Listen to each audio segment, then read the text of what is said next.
కానీ ఒక మ్యాటర్ చెప్పాలనా నేను నీకు? టిల్లు అనేటోడు నార్మల్ హ్యూమన్ బీయింగ్ అయితే కాదు. నేను ఒక కారణ జన్ముడిని. నేను నా ఈ యొక్క జన్మకి కారణం ఏంటిదంటే, ఈ ఊర్లో ఎన్ని పంచాయతీలు ఉన్నాయి, ఎన్ని లేడీస్ పంచాయతీలు ఉన్నాయి, ఈ ఉన్న లంగా లేకి లక్కోర్ చీప్ చిల్లర్ డ్రైనేజ్ పంచాయతీలు అన్ని తెచ్చి నా నెత్తిన రగిలించుకోడు. హరి ఓం తత్సత్.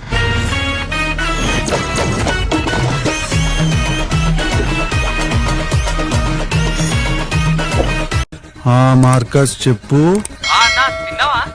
పెట్టిరు ఇప్పుడే నోట్ల పెద్ద ముద్ద.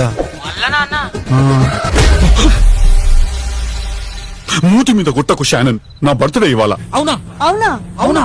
మీరు టీవీ సీరియల్ యాక్టర్స్ లాగా మూడు సార్లు రియాక్ట్ కాకండి. అన్నిటికీ మ్యాటర్ ఒకటి. ఇదో పెద్ద ఇలాకా మాఫియా కొంపరా ఇది. ఇక్కడ ఓడుతున్నా అనుకుంటుందో తెలియదు కానీ ప్రతిసారి ఇంపాక్ట్ ప్లేయర్ లాగా నన్ను మాత్రం తింపుతున్నారా. మా సైడ్ జోకర్ డాడీతో గట్లన్నా మాట్లాడేది. అట్లా కాదు మమ్మీ, నేనున్న ప్రెషర్ కి